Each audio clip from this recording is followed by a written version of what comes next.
In just a moment, X-1. But first, one man whose personality belies his name is Quizmaster Groucho Marx.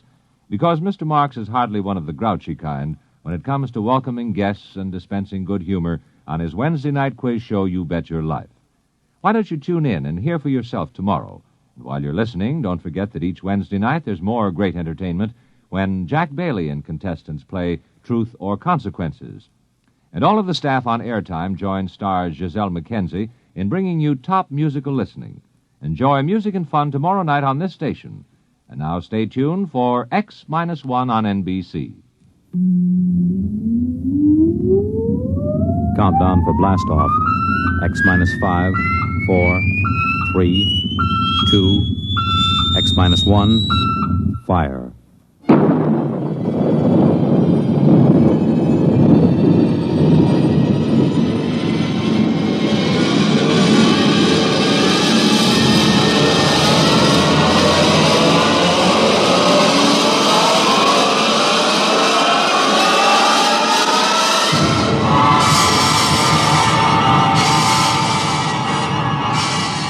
From the far horizons of the unknown come transcribed tales of new dimensions in time and space. These are stories of the future, adventures in which you'll live in a million, could be years, on 1,000 maybe worlds. The National Broadcasting Company, in cooperation with Galaxy Science Fiction Magazine, presents X minus 1.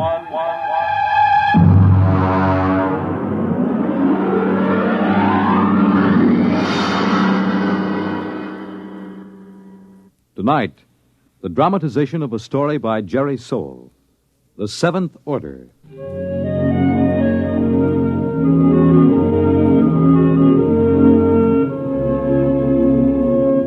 Brentwood, Illinois, would have been just about like any other average community of 10,000 had it not been for Presser College, one of the country's finest small institutions of learning. Its residents were used to the pranks, the hazings, and the practical jokes of the students. But even Professor Ansel Tomlin was surprised when the blue humanoid came down the street and up to the porch where the professor was sitting in an old wicker rocking chair.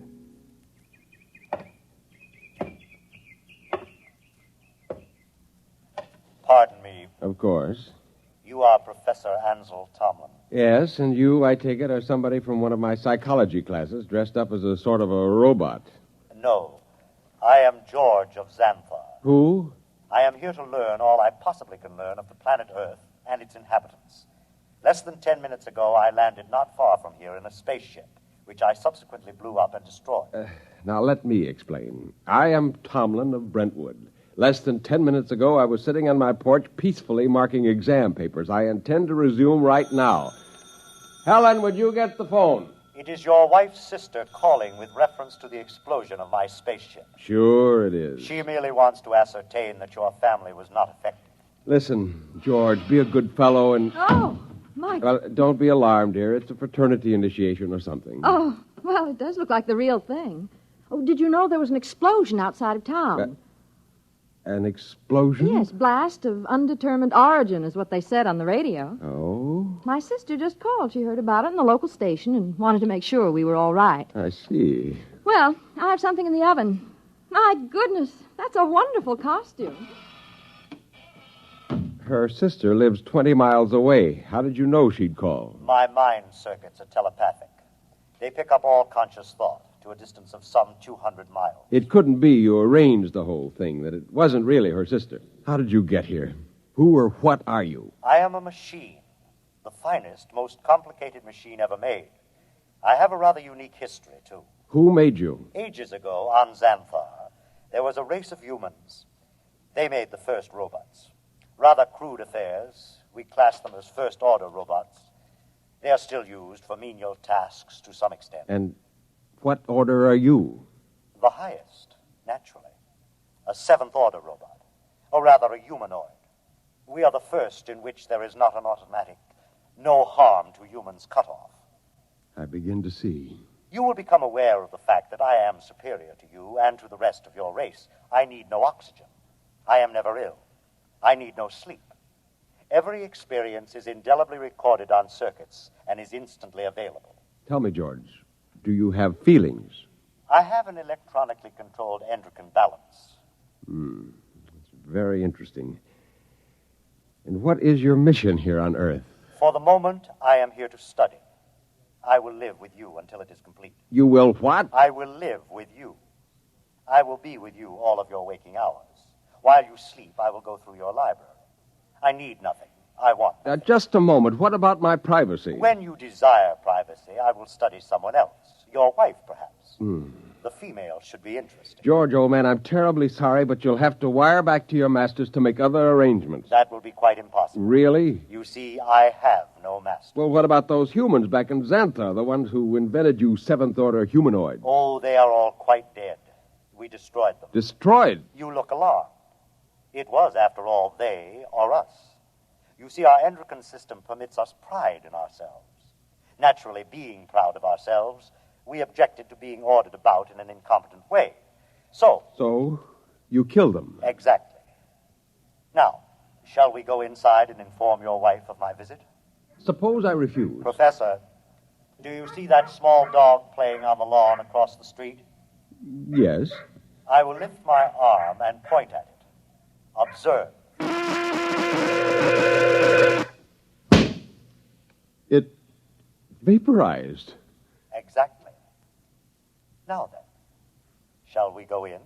Yes. We'll go in.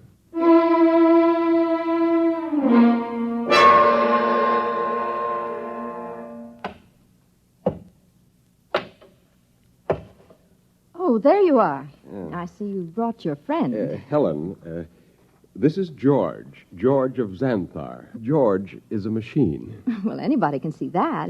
It's the most convincing costume I ever saw. Helen, it isn't a costume. No? No, he's really a machine. Oh. He's staying with us, What? whether we like it or not. Well, really, Ansel. We have no choice.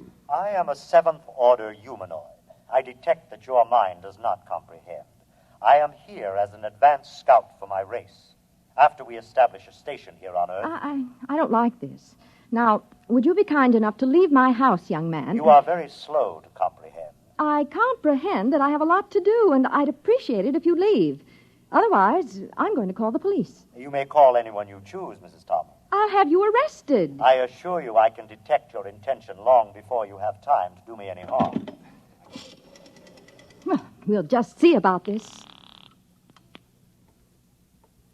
Hello? Get me the police. Helen, it's useless. I can follow the call through the phone wire. Captain Townsend will answer. Captain Townsend. Captain, I want to report a robot. A what? A thing. It won't leave my house. Who is this? I'm Mrs. Tomlin, Professor Ansel Tomlin's wife, 44 Crescent Road. I'll send a car over. Now we'll see.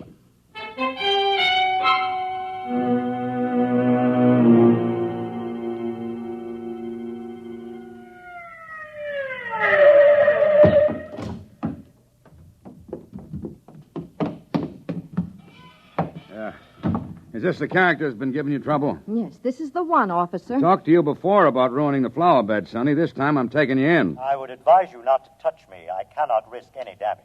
I'll see about that. Come on outside. I prefer to remain here until I complete my mission. You do, huh? You know what this is? It is a weapon you call a service revolver. That's right. And you'll either march out of here or I'll use it on you. That would be most unfortunate. All right, come on. Officer, let me warn you, he's March. dangerous. March now. I'll count to 3. Officer, please. 1, 2.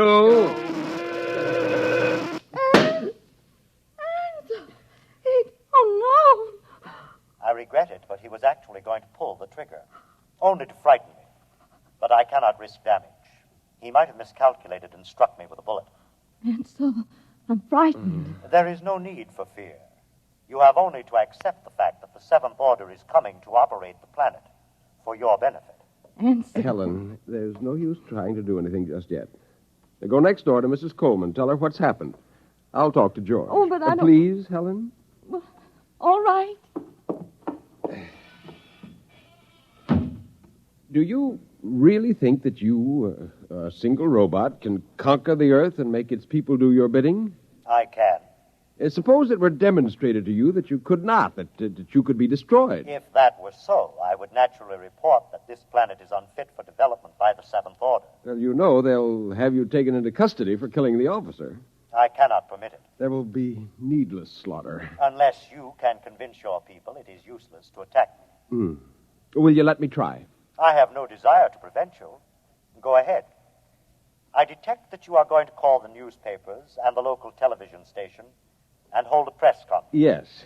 I also detect that you have a plan to overcome me. Oh? I like that. Really? Yes. You see, in order to test this planet for development, I must know whether any of you are truly dangerous to us. You are a superior type of man, Professor. I welcome any plan to conquer me that you care to attempt. Okay, George. At least we know where we stand. I'll phone the newspapers.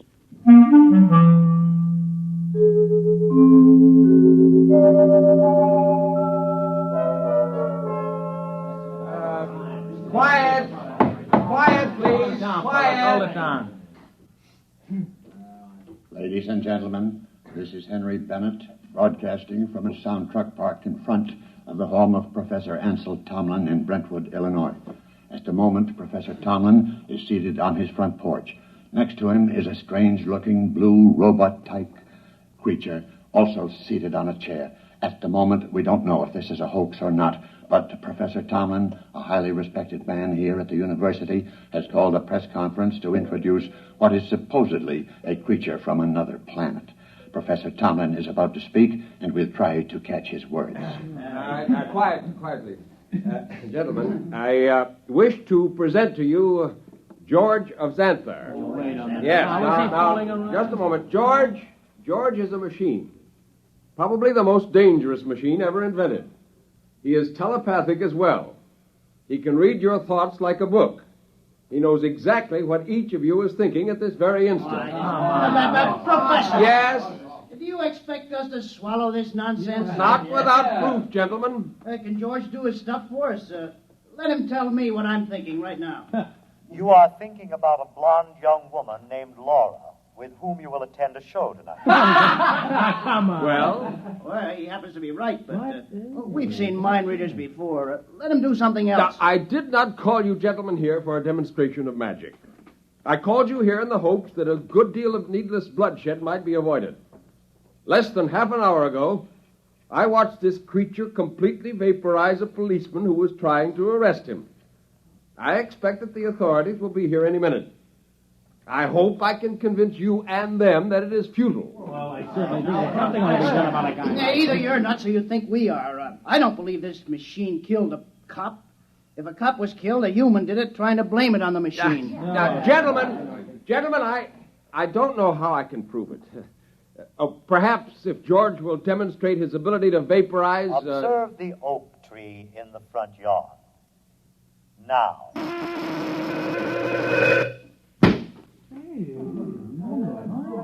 Now, do you see? I see, but I don't believe it. Boys, this is some kind of mass hypnotism. Maybe the tree was rigged up in advance. I swear to you This that... George of Xanthar is all he's cracked up to be. Let's see what he does when I toss a rock at him. Don't be a fool. Here goes, George! Stop him! I warned you. I tried to warn you. Okay, everybody stand back. Stand back. Charlie, get that automatic rifle set up. Check, Chief. Professor, I advise you to step away from that kid. Captain, for your own sake, don't try anything. Step away, Professor. Very well, but I warn you. Okay, now don't fire till I'm ready, boys. Right.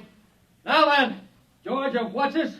We don't know who's inside that tin suit, but I'm giving you just 10 seconds to come out of it. Captain, Hey, you're wanted on suspicion of murder. Now come out. All right, boys.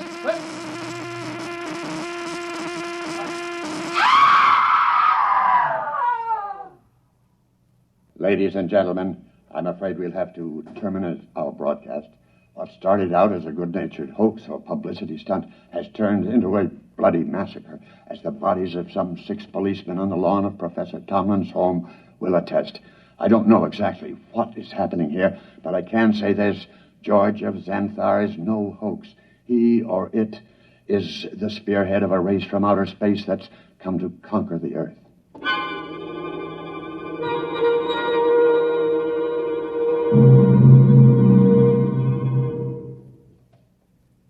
Have they all gone, Helen?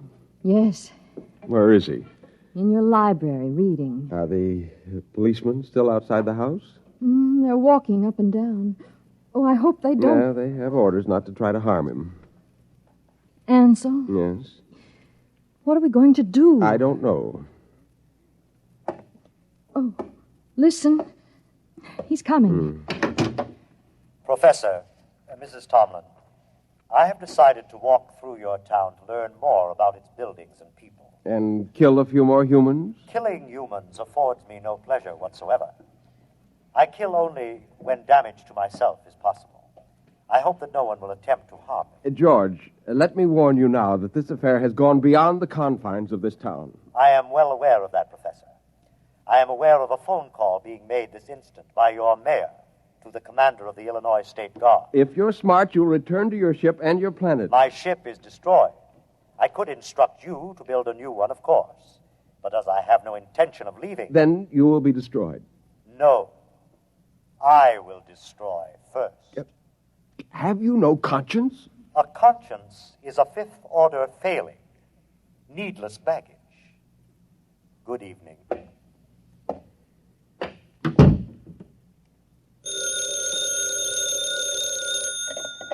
Hello, Professor Tomlin. Yes.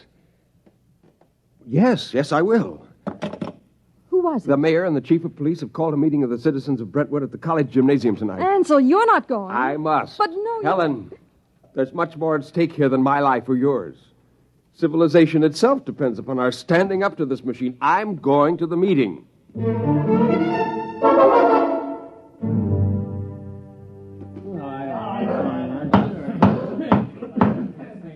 Gentlemen, as mayor of Brentwood, I call this meeting to order. As you know, there is loose in our city a being with one purpose: to prepare Earth for conquest by similar beings. I think Professor Tomlin can tell us most about this being. If we could determine the source of George's power, he might be overcome. He is obviously vulnerable to force, such as a speeding bullet if it hit the right spot. However, he has the ability to read intent long before the commission of an act. He is probably listening to me now, even though he may be far away. Mr. Mayor, why not track him down and all attack at once? Some of us would probably die, but he couldn't strike us all dead at once. Gentlemen, this humanoid is able to keep track of several hundred things simultaneously. As a matter of fact... Gentlemen.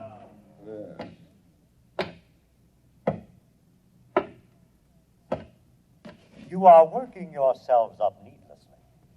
You simply do not appreciate what it would mean to dedicate yourselves to the fulfillment of the seventh order destiny. Your lives will be made most pleasant and happy by us. Yeah, why did you kill 6 cops? If you're so powerful, bring them back to life. How do you want to be buried, Robot? Yeah, let's get them, man.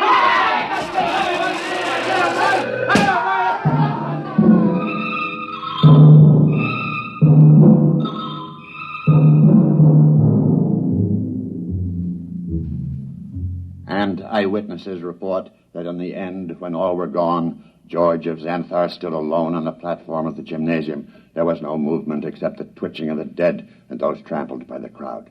Among the survivors was Professor Ansel Tomlin, who originally... Well, that's that. What next? I don't know, Helen. I don't know.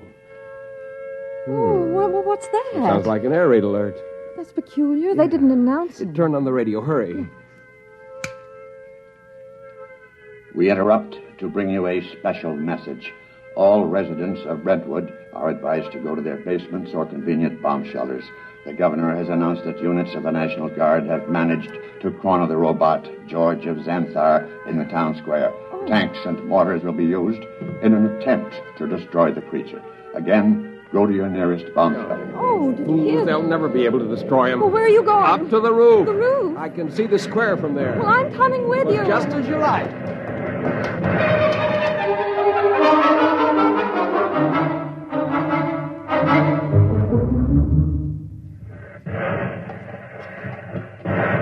What's happening? He's vaporizing every tank and gun they bring up. Oh, Ansel, let's get away from here.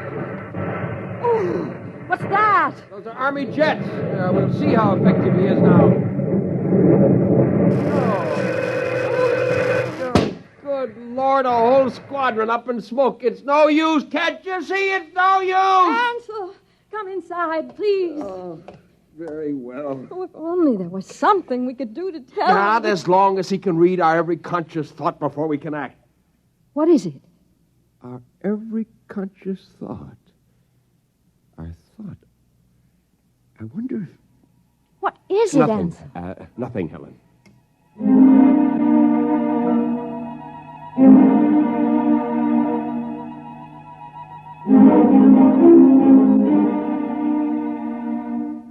And the Army reports that the countryside around Brentwood is deathly still. The blue humanoid, George of Xanthar, is still standing in the middle of the town square, where he's been standing for 3 days now. We'll keep you informed of developments. The military urges everyone to keep calm and go about your business as usual. There is no danger to anyone who is not attacking the humanoid. No danger. He wants to keep more of them from landing. Ansel, are you going to sit there with your head in your hands forever? Well, come have some dinner. Ansel? Yeah, it might work. Where are you going? Washington. What? I'm going to Washington. Would you be good enough to pack my overnight bag? I can catch a plane out of Chicago in about 2 hours. But why? What for? I'm going to talk to the Pentagon. What do you tell them? I'm going to tell them to surrender to George of Xanthar.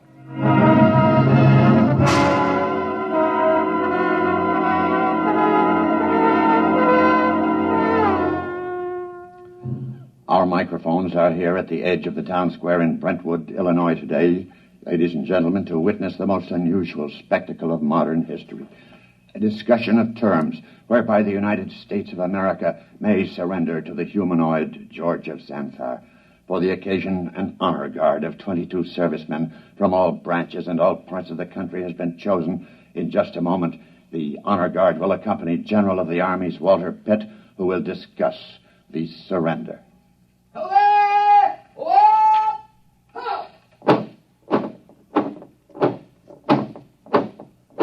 The honor guard is advancing to the edge of the square.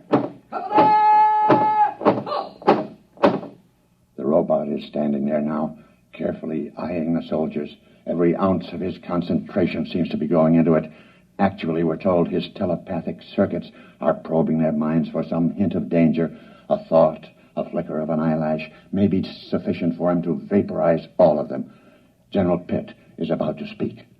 George of Xanthar, I hear you, General. I have been instructed to consult with you about your intentions toward our country and the world in general, with a view to reaching some sort of agreement with you and others of your kind who you say will invade the earth. May I approach? One moment. I perceive no intent to harm me. There is one man among your soldiers, however, who has an illogical thought. Will the soldier who is thinking the thought, 11 o'clock, step closer? Do as he says. Does 11 o'clock mean anything to you, soldier? No, sir. It's running through my mind, but it don't mean a thing to me. My examination of your thoughts tells me you speak the truth. Very well. We will proceed with the talk. Ladies and gentlemen, it's a tense moment.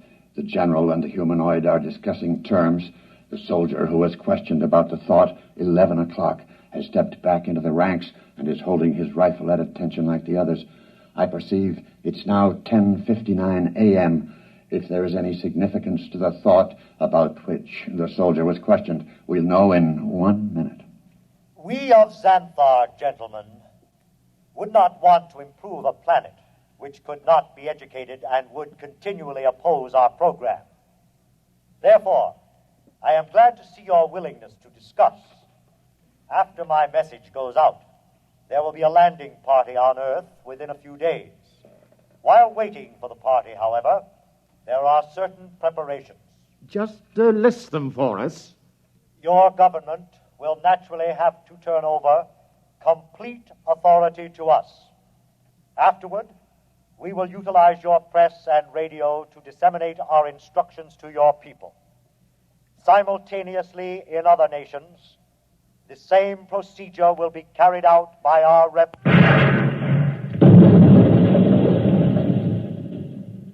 Ladies and gentlemen, it's happened at exactly 11 a.m.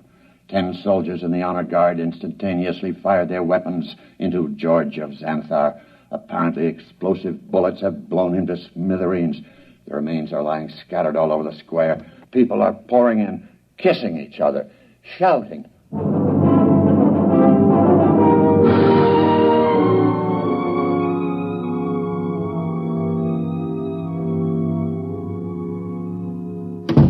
Helen! Ansel, you're home. Yeah. Oh, you've heard the news. Isn't it wonderful? Wonderful, really wonderful. I'm sorry I couldn't come home sooner. It would have spoiled my whole plan if I'd gotten within telepathic range. Your plan? Yes.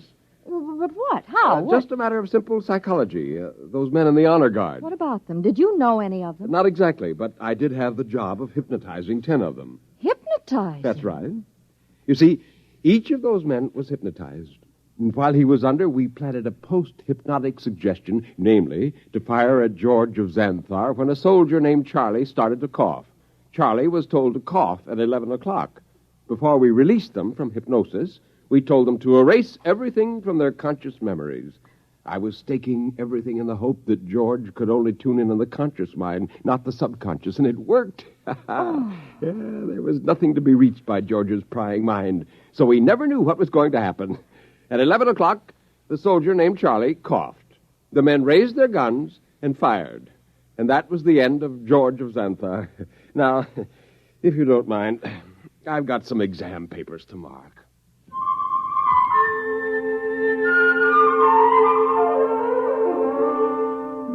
On a planet many millions of miles away, a red light, one of many on a giant control board, suddenly winked out.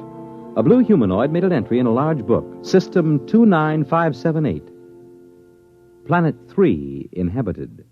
Too dangerous for any kind of development.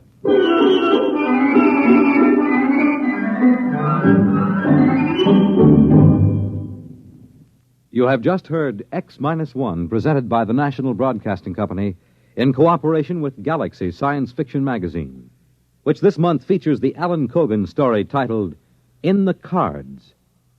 It was one thing to safeguard the future, but something else to see someone you love cry in terror 2 years from now. Galaxy Magazine on your newsstand today. Tonight, by transcription, X-1 has brought you The Seventh Order, a story from the pages of Galaxy written by Jerry Soule and adapted for radio by George Lefferts.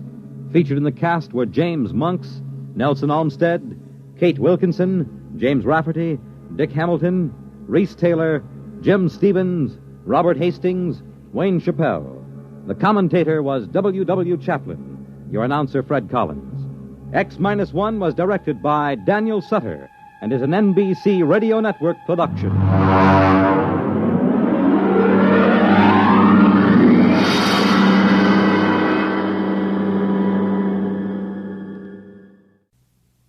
The Wonderful World of